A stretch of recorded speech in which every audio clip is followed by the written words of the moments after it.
For 15 years, DJ Bob has been your go-to source for pop culture, past and present.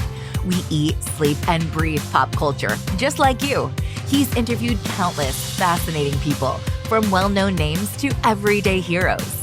DJ Bob connects with his guests on a personal level, exploring their stories, passions, and challenges. He's not just interviewing, he's building a community of like-minded, inspiring, driven, and talented individuals. Join DJ Bob as he delves into the world of entertainment and the conversations that matter on all levels. This is the DJ Bob Show. Roll it.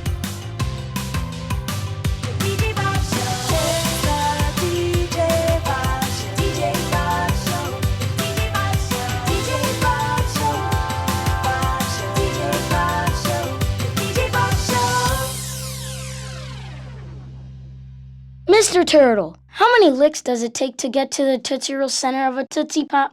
I never made it without biting. Ask Mr. Owl. Mr. Owl, how many licks does it take to get to the Tootsie Roll center of a Tootsie Pop? Let's find out. 1, 2, 3. 3. How many licks does it take to get to the Tootsie Roll center of a Tootsie Pop? The world may never know. Judging by what you just heard, I think you know what this episode is about. Today we are joined by Sean and Wayne of Calabash Animation out in Chicago about their involvement in the reimagined version of the classic Tootsie Pop spot, asking the famous question, how many licks does it take to get to the center of a Tootsie Roll Tootsie Pop? We talk with them about making the ad more modern, but not losing the original appeal and touch, a little more behind-the-scenes information, and just so much more about animation and the state of it in our current times. These guys were so wonderful to chat with, and I hope you enjoy. Hello to the both of you. I'm so excited to talk with you about animation and, more importantly, this new reimagining, if you will, of the How Many Licks spot for Tootsie Pop. Wayne and Sean, thank you so much for joining us today. Well, hi, Bob. Thank you for having us. It's great to be here. So, before we get started, we have to give a shout out to our dear friend Pat Giles, who kind of introduced us. You guys work together a great deal on the General Mills side of things. What was your relationship like with our buddy Pat? Yeah, absolutely. We've been we worked with Pat for many years on General Mills accounts, including Lucky Charms and Trix cereals and Cocoa Puffs and Honey Nut Cheerios, so all those familiar favorites. Yeah, Pat was always one of our favorite visionary directors. He had such a sense of story, and he was always a blast to work with. You know, this is back in the day when clients would actually come out to the studio to finish a spot, and we would composite the thing, and the agency guys would come in and be in the compositing room to watch it. So we were able to spend a good amount of time with clients back in the day, and Pat and his fellow agency creatives there at Saatchi at the time. They would come out, and when the whole thing was done, Sean and I would just look at each other and say, "Man, Pat Giles is a force of nature." So, tell me a bit about your animation company and how you guys got to working together, because it's a cool journey that you guys have taken. Wayne, I'll let you take that one. You've been with the company a little longer than I have. Well, I first freelanced for Calabash, which was created by Ed Newman and Monica Kendall back in 1985.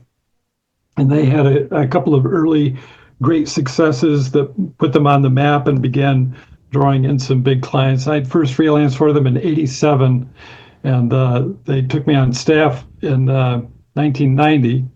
And then Sean came in shortly thereafter. What was it, 94, 95? Yeah, about then. Yeah. And then Sean and I got into a buyout of the studio. Ed and Monica were often doing different things, and Sean and I were able to grab the reins of Calabash and try to keep it going the best we could. Wayne and I kind of came at it from different directions. Wayne had been the animation director for a long time, the lead animator, and then really be more into the role of animation director. Meanwhile, I was coming in from the computer animation side, although I started as a traditional animator as well.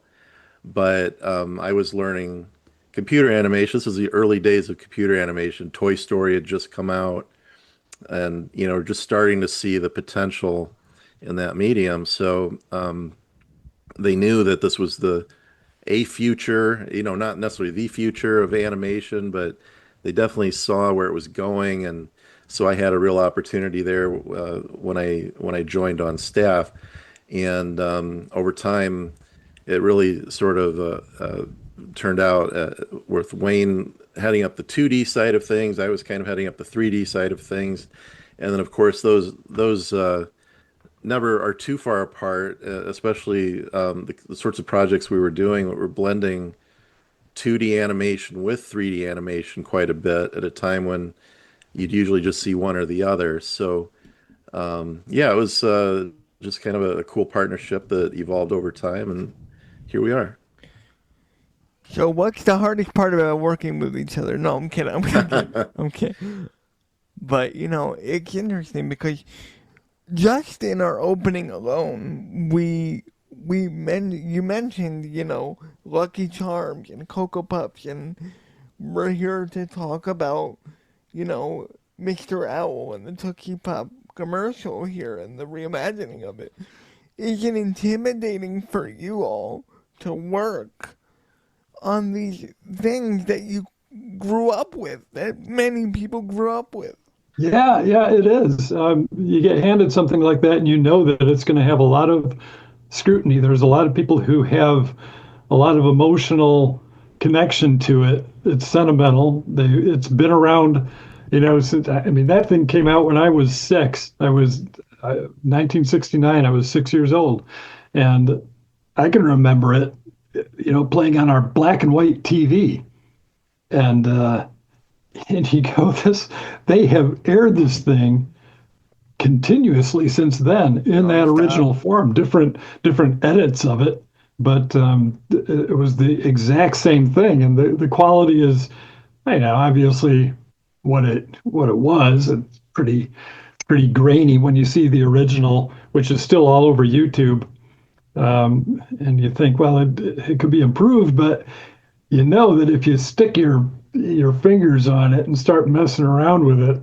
somebody somewhere is going to have an objection to something that you do, and all you can hope for is to roll the bowling ball down the alley.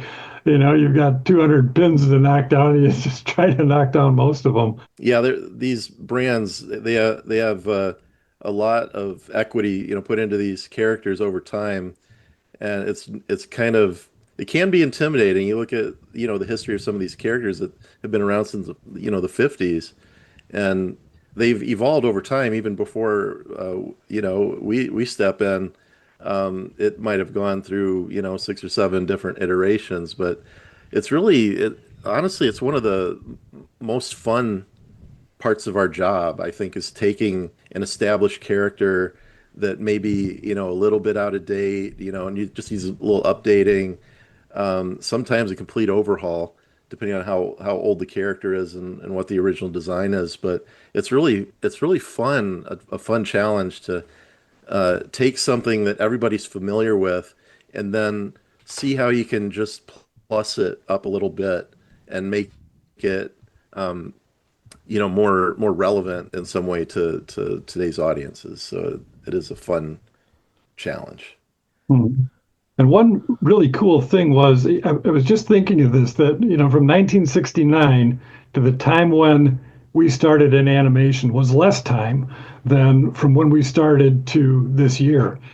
So it's like a midpoint.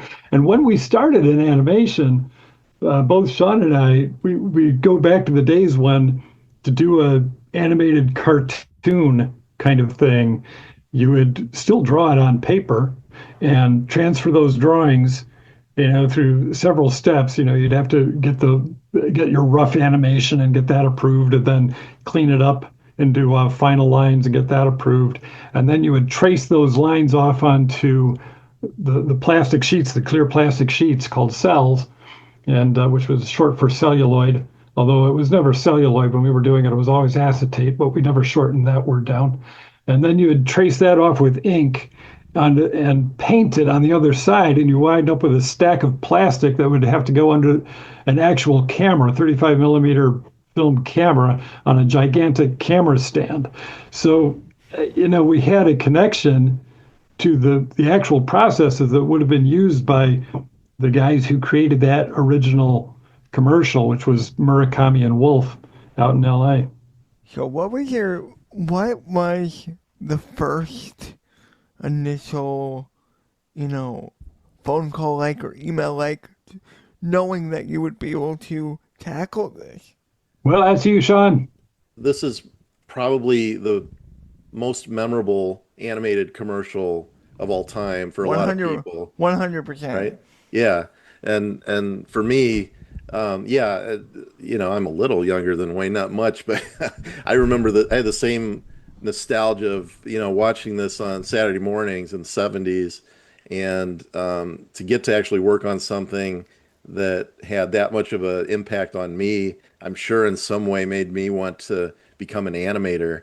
That was really cool. So what we didn't know at the time was how far they wanted to go with it. It's because we could see it being completely redone. Maybe we do it in a whole new style. Are we going to really update this, or are we going to stick pretty close to the existing? So that was a bit of a process, just kind of working with the agency, SCC, and with Tootsie Roll Industries, just kind of working out where they wanted to go with it. And, so they wanted to update it in certain ways, and certainly with sensitivity to the product itself. And that has evolved a little bit over time, not much, but the flavors of the Tootsie Pops are a little different now, and the packaging looks a little bit different than it did back then. So, of course, that was something they wanted to tackle. And then other little details, just, the colors of the background and things that maybe look a little out of date when you watch that original spot today. You just see design choices that were, very, very 60s and 70s, but maybe don't quite translate as well today. And so just looking for really subtle ways to update that. But they wanted to stay really true to the original animation. And, so we didn't end up really reanimating it. It was more what I would call a restoration project. It's kind of like, restoring the Mona Lisa or something. You're not going to go in and hopefully you're not going to redo it and redesign the Mona Lisa, but you want to stay really true to the original. And so we came up with the process of just line by line, really retracing the original. And we also made a few minor updates. A lot of people noticed on the YouTube posting of the spot that the really keen-eyed observers noticed that, the boy has clothes now. Yep. I never realized the boy never had clothes before. What in the world were they thinking back in the 60s? I don't know. But yeah, it was just a design choice, but now it's a concern. Well, we better put clothes on the boy. So that was kind of a funny thing that people have picked up on. And another little detail kind of along those lines was that in the original, when the owl takes the little Tootsie Pop from the kid, he pulls the wrapper off it in one swift motion and just kind of throws the wrapper away and never see the wrapper after that. And, with sensitivities now, it kind of looks like, this owl is this very careless litter bug. And so they wanted us to see if there was a way to elegantly just kind of hide that wrapper once the owl got it off, so that and that's another like trying to be sensitive to where a lot of people are. these days. So that, and being able to comment on things on YouTube and the like, they wanted to avoid any of those controversies.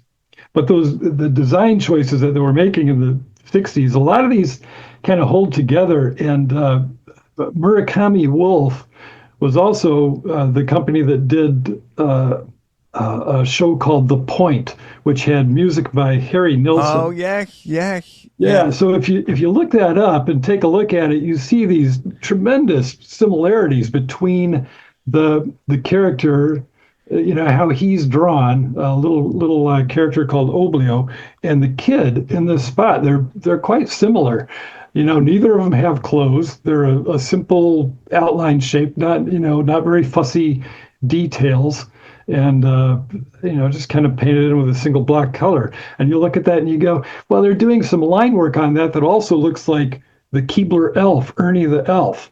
And then a lot of it also looks like the Schoolhouse Rock, which was very New York designy. Oh yeah, kind of limited animation. We actually spoke with the co-creator of Schoolhouse Rock before he passed away. And no way! Oh, that's excellent. That was such a eye-opening chat for me because I'm a huge Schoolhouse Rock fan. And yeah, that's great stuff. It fits right into this spot because this spot was probably sandwiched in between one or two of those. Yeah. Likely. Yeah. So I think the thing that I wanted to ask you about the most is there's a new kid voice for this spot, and it's like these children are going to experience this new version, but not lose anything from the old version. That must be so cool for you that you're continuing on this legacy. It really is. It's really great to take something from our own childhoods and then bring it to a whole new generation. And yeah, the voices, they did such a good job of recasting the voices. It wasn't just the boy. In fact, they recast the turtle, Mr. Turtle, and Mr. Owl. They did such a good job. A lot of people can't even tell the difference between the new one and the original. So and the boy, especially for me, it really sounds very close to the original. So I thought they did an excellent job with that. Yeah, they did. That original kid, by the way, was apparently Jodie Foster's brother. And he also did a voice. They recast a few of the voices in The Point, so they must have had some kind of relationship going on with these actors and actresses. So when you're we talked a lot about working on iconic spots and the kind of weight there is, but for you, when were the moments that you got to nerd out and really enjoy the experience? Wow, I would say the whole thing was a nerd out. We're nerding out right now. Yeah, absolutely, and ain't it great? From the start, we knew they weren't going to get too wildly far away from the original look. One of the briefs that the agency had for us was a really strong guiding light, and that was that most people who were familiar with the spot at all, not the people who revered it in great detail, and not people who had never seen it, but your general average person who would have been familiar with it in some way would have seen the new one and said, something's different, but I can't tell you what, but I like it. That's what they were after. And so within that, when we started exploring how we were going to update the line work and just get everything a little more HD, well, a lot more HD and crisp and, in the right format, the right horizontal format, 16:9, and to think about the backgrounds and to think about the the Tootsie Pop artwork, we had to go back and look at the best copies we could find of the actual spot, and see what would be possible about just lifting some of that stuff verbatim. And so there was a good deal of just nerding out and getting really into the details of how did they do this? How do they do those lines? I'm pretty sure they would have used a technical pen, rapidographs on acetate.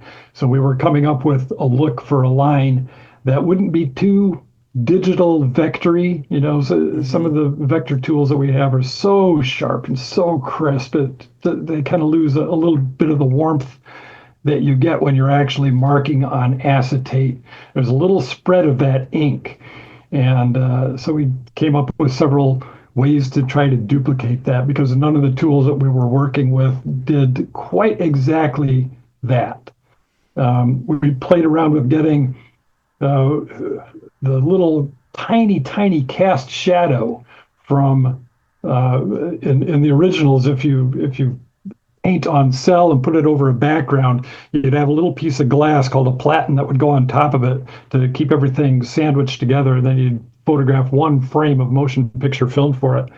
And there'd always be a tiny bit of cast shadow. You'd have these lights on either side of the thing, pointing from the left and the right at 45 degrees angles through a polarizing filter.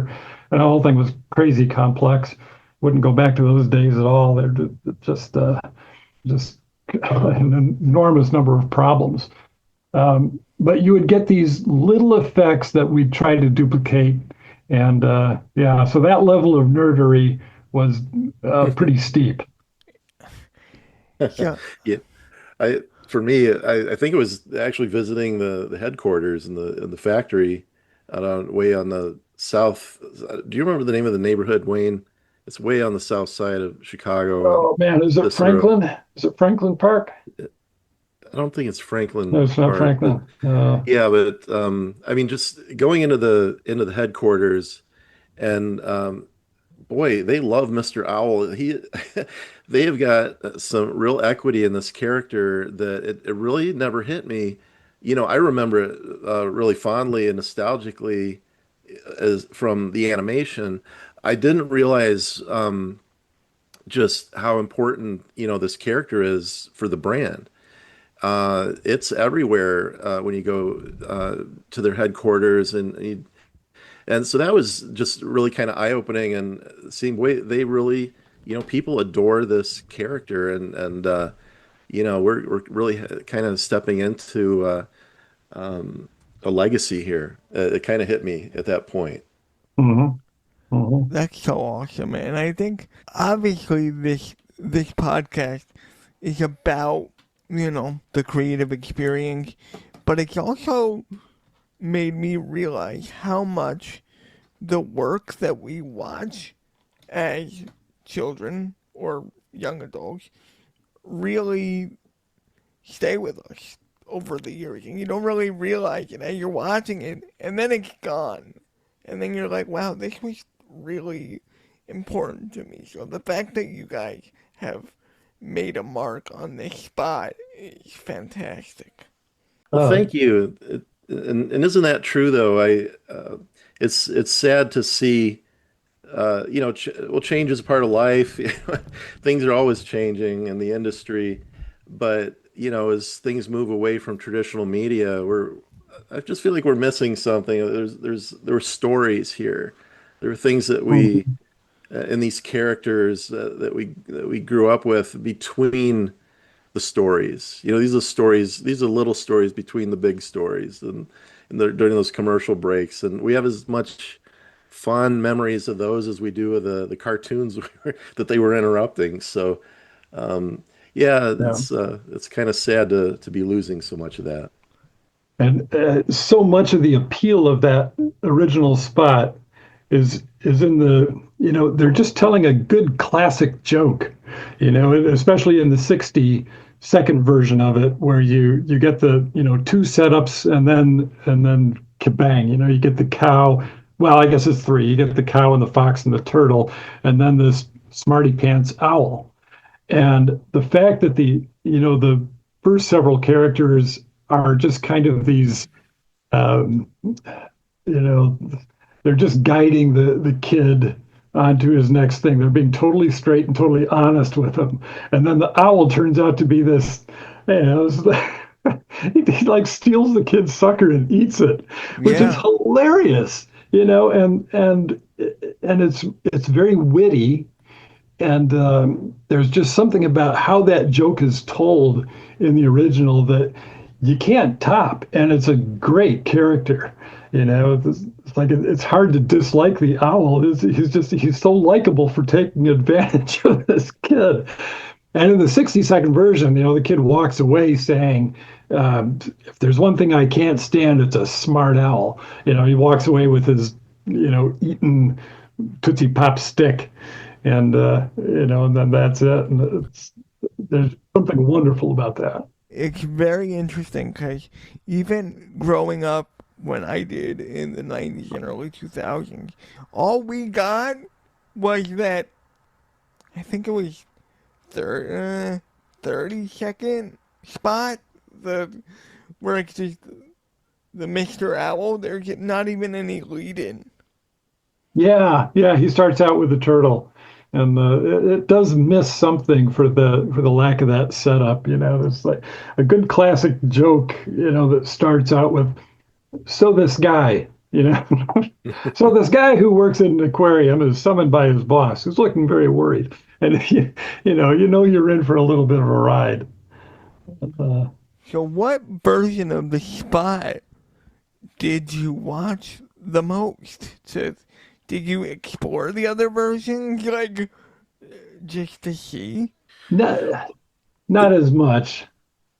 Yeah, for reference, we looked at both. You know, that and that's kind of an interesting point because even though we were only doing the 30-second version, you know, we'd still look at the 60-second version to see maybe get a sense of the aesthetic that they used for the cow or one of the other characters that didn't show up in this one. It might inform something that we're doing. As a kid, I think I probably only saw the 30, and that's kind of one of the nice things about having something like YouTube that can pull up these obscure, you know, the full form version of the spot. You should really see the half-hour version. Is I like the 2 hour and 20-minute version. Yeah, there ought to be the one, feature right? film So when it comes to animation, what do you think with things like, I don't want to get weird or I don't want to get controversial here, but with things like AI and with things going the way that they are going now, what is the importance of keeping real, true animation studios like yours alive? Yeah, that's a challenge in the future. I think we're all wondering about it, dealing with it um, in our own ways, but not quite sure what the impact is quite yet. I think it will become more clear and probably way sooner than any of us would like or expect. Um, you know, currently it's right there at the fringes. It's kind of nipping at our heels a bit. We're not quite sure what to do with it. People are using it, incorporating it in certain ways. We're not quite to the point where we're afraid that it's going to replace everything that we're doing. Uh, but you know, the technology is advancing faster than than we can really comprehend and keep track of. So I think there's a danger there. A lot of artists really reject AI because it is a threat to their livelihoods, especially the concept artists. I think I've seen the biggest threat because now you can quite easily just generate hundreds of beautiful finished quality concept art examples to do uh, any sort of, a mood board or whatever it is, just to inform and even come up with color palettes and final color boards. You can feed it your own storyboards and come up with beautiful photorealistic panels. So it definitely is kind of chipping away at our industry in different ways. And it remains to be seen just how damaging or how beneficial it will be. I think for creators, it's kind of a boon. You can suddenly do more with less. You don't. Yeah, I use it as a tool rather Yeah. than a do or die. Exactly. Yeah. Yeah, it's not necessarily a replacement, at least not yet. As a tool, yeah, it's definitely useful. You can, paint out instantly or extend your image, your background, or get rid of that tree that's in the wrong place. So it's a huge time saver. But if you're working hourly, well, sorry, but yeah, it's definitely it's kind of a threat. It's also a benefit. When it comes to me with my podcast that I've been curating for this amount of time and having my physical disability that I have CP. So a lot of the clicking and dragging and all the things are kind of difficult for me. So if I can find quick little tools to kind of smoothen the process without sacrificing the work, then I'll use it. Hmm. Yeah, as do we. We've used AI for, a number of things, basically to get concepts done very quickly. It's like that part of our own work where we have to develop concepts can be foreshortened drastically. And sometimes what AI spits out is, yeah, they're interesting, and you can use some of it, and some of it you have to take back to your own drawing board and reprocess. So I think you were asking about the health or the importance of small animation studios, and as commercial engines in the economy, small animation studios are entirely expendable. It's not the kind of thing that, people look at a giant bank and say, well, we can't let that go belly up. We'd better save it. Let's get everybody's taxes together and, bail them out. Nobody's going to bail out a little tiny animation studio. It's just not in that sector of the economy.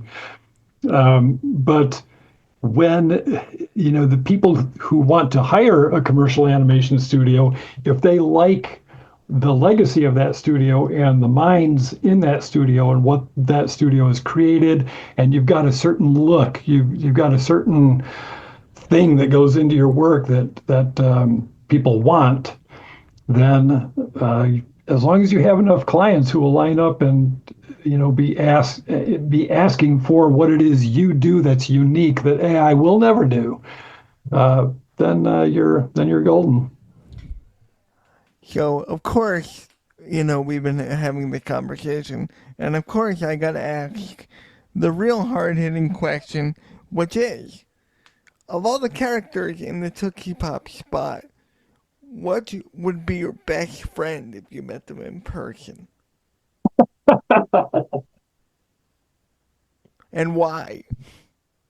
Well, I think the owl would keep on eating your Tootsie Pops, so I don't know if the owl is going to be much of a friend.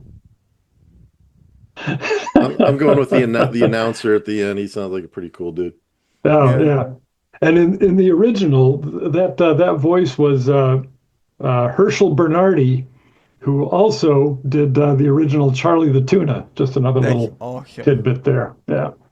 Another. You did your homework. Yeah, I tell you. Yeah, well, that was that four pack of cigarette a day voice. Yeah. Yeah, but they got that. I know that when the agency and client were casting voices for it, they were very concerned about getting the qualities of those voices, and eventually people will. There will be a lot of people who never see the original. They see the update, and hopefully those qualities will just carry on through in the same kind of way that the visuals do. And that's been one of the most gratifying things, is all the positive feedback that has come back from this. People are just genuinely thankful that that's been preserved and that it wasn't recreated and we didn't throw out the baby with the bathwater. So it's been really nice to see all those positive comments. And that's partly why, that's 100% why, not even partly, that's 100% why I wanted to reach out to you, because one, I love the spot and I love what you guys did with it. And I also just knew that we're cut from the same cloth. We're all creative people here, and there are some stories to share. Absolutely. I appreciate this chat, and I hope you guys are longtime friends of ours, because this was a great conversation, and I really enjoyed this. Well, it would be great to get on with Pat and go over some of the stuff that we did. Oh, you really want to get that guy back on? in those Come days. on. Heck yeah! Oh man, Pat is a national treasure. So where can people find you both in your work? Well, Calabash Animation website is simply calabashanimation.com. We're also on social media and YouTube, or we do have a YouTube channel, but we're also on LinkedIn and Facebook, so all the regular channels, but calabashanimation.com. That's awesome. Thanks so much for this. Thank you, Bob. All right, thank you, Bob.